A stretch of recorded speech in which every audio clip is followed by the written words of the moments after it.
Hello, dear students. Welcome back to Rouser's class. Yes, today I'll start a new chapter that is coordination compounds. Let me tell you why I have chosen this chapter because this is a very important chapter from JEE and NEET point of view. Every year, one question is guaranteedly asked. You can give assurance of one question in any exam in either JEE you can say or NEET or IIT level exam. In any exam, one question is compulsory from this chapter. So that's why I have chosen with this chapter. Yes, so first of all, we begin with the very basics of this chapter, coordination compounds. Actually, here, what is the meaning of coordination compound? Before we go for that, so we have a very similar word that is double salt. Double salt and coordination compound, these two words are very much similar. Coordination compounds,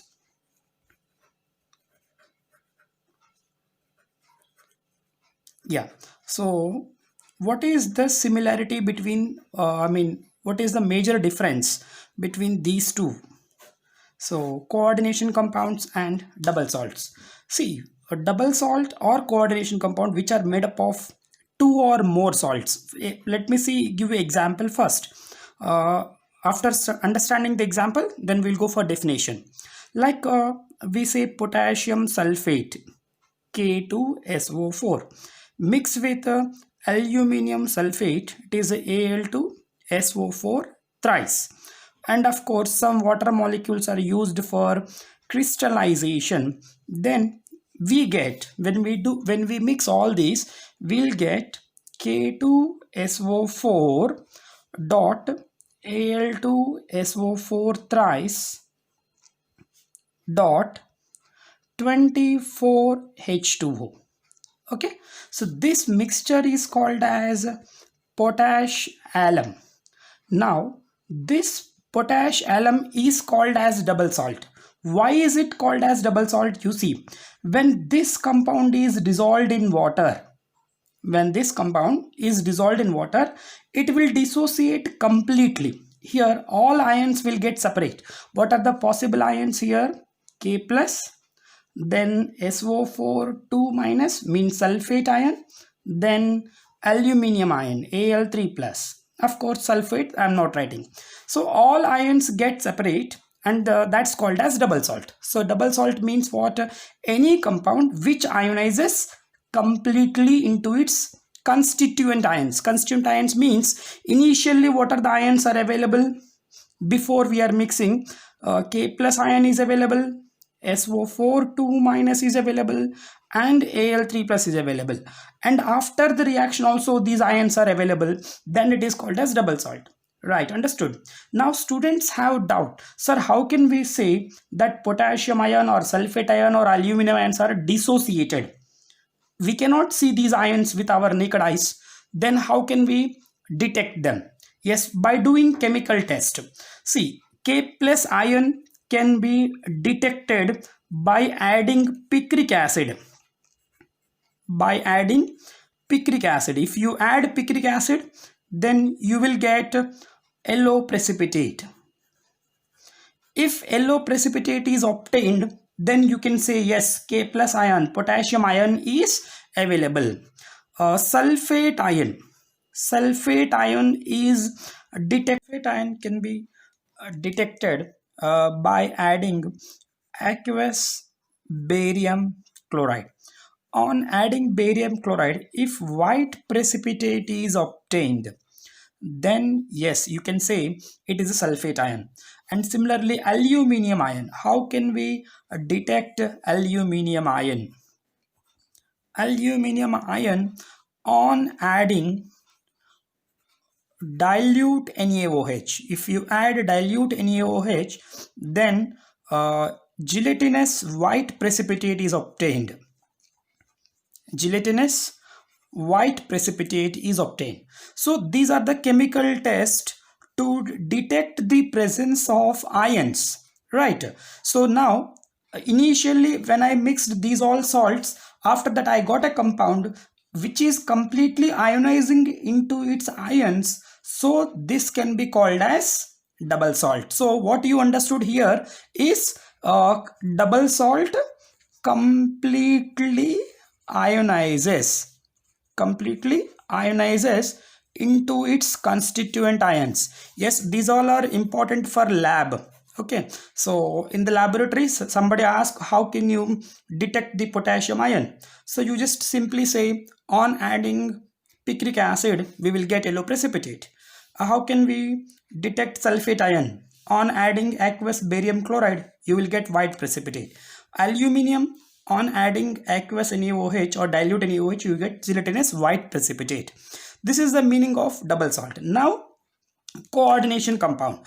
Coordination compound example, let us take this one, KCN mixed with FeCN3, ferric cyanide. It's a ferric cyanide, so it gives K3FeCN6. Its name is potassium, it's a common name, ferricyanide. Now we have to check whether it is a double salt or not. How can we check? Like this also, we will dissolve in water. If it will dissociate completely, then it is a double salt. If it does not dissociate completely, then it is not a double salt. Yes, what we will do, let us dissolve this in water. Dissolve it in water. So how it will dissociate? It will dissociate as K plus, and this is a complex which will not get separate. Here it gives FeCN6 3 minus. But initially which are the ions available? Initially K plus ion available, Cn minus ion available, and Fe3 plus ions are available.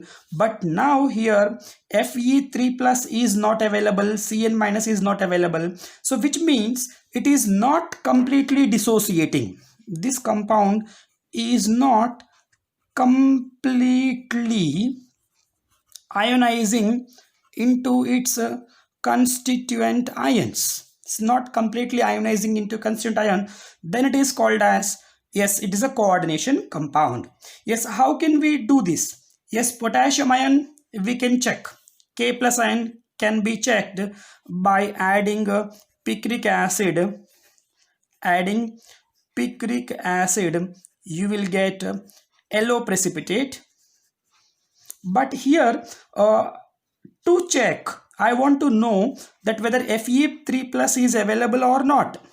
For detection of ferric ion, we add potassium thiocyanate, KSCN. Here blood red color will appear. It has to come, but here Fe3 plus is not available. That's why blood red color will not be seen, which means it is not dissociating into Fe3 plus, which means Fe3 plus ion is not available. Similarly, cyanide ion can be detected by adding ammonium sulfide and ferric chloride.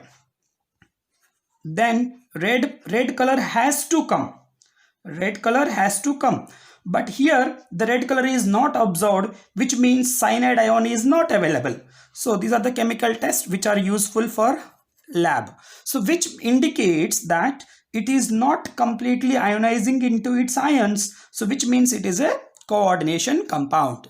So understood this one. So double salt means completely ionizes into its ions, and coordination compound means does not ionize completely into its ions. That is a basic concept. Yes, now I'll give you a few more examples. Now I'm giving you some more examples. Example number 2.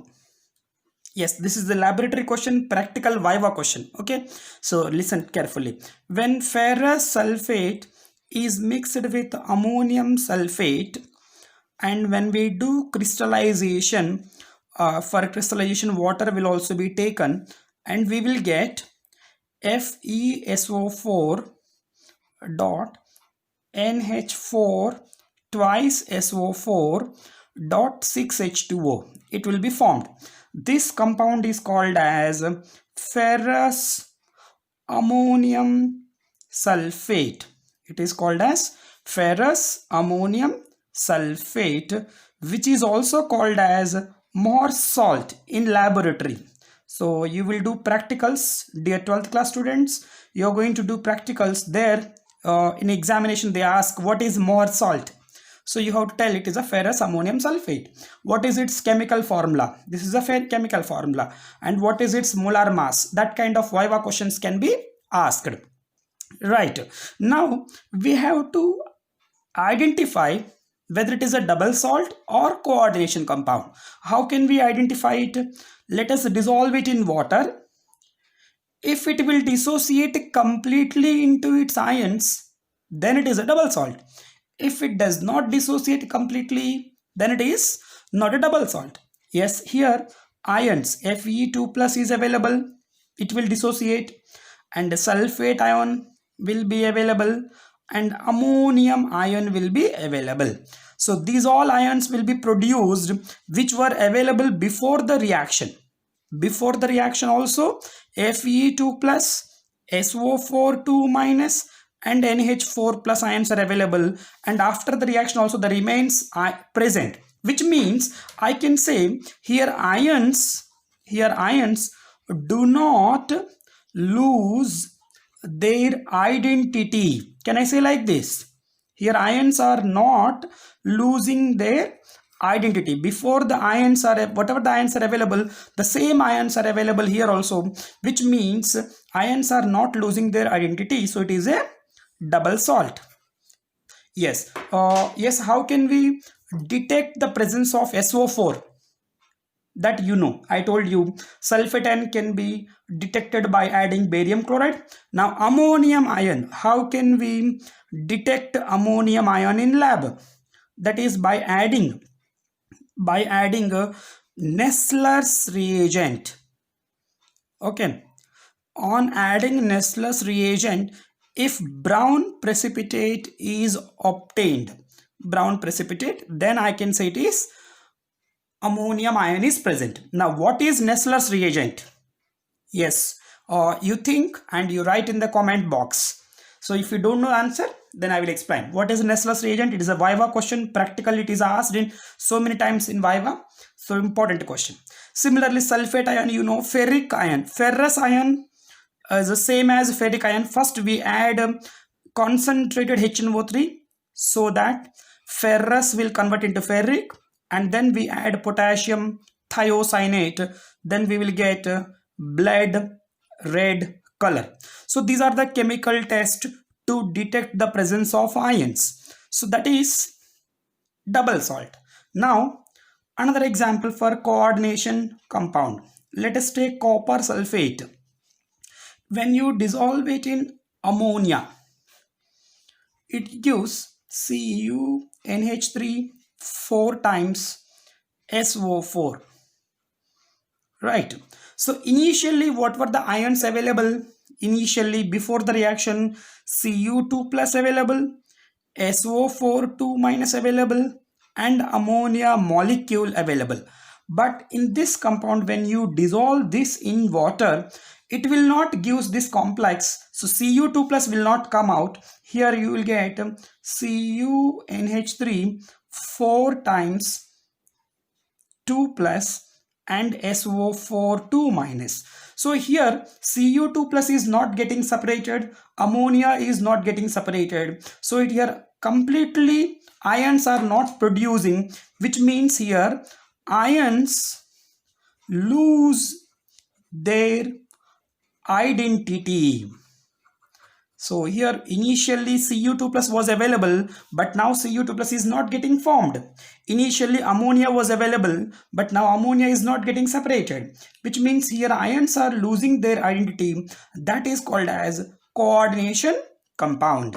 Yes, how to check the presence of these ions? Cu2 plus can be detected by adding potassium ferrocyanide. potassium ferrocyanide, then you will get a chocolate color. Chocolate brown color will be formed, and that conforms Cu2 plus. Ammonia, of course, you know, that is on adding dilute HCl, dense white fumes will be formed. Dense white fumes. So these are the chemical test. But here in this, after adding water, if you add potassium ferrocyanide, you will not get chocolate brown, because here Cu2 plus is not available. It is not producing Cu2 plus. And similarly, if you put dilute HCl, you will not get dense white fumes here, because ammonia is not getting separated. So which means in coordination compounds, ions lose their identity, but in double salt, ions do not lose their identity. Understood, guys? Okay, so now let us tabulate the differences. Now let us write the differences of double salt and coordination compound.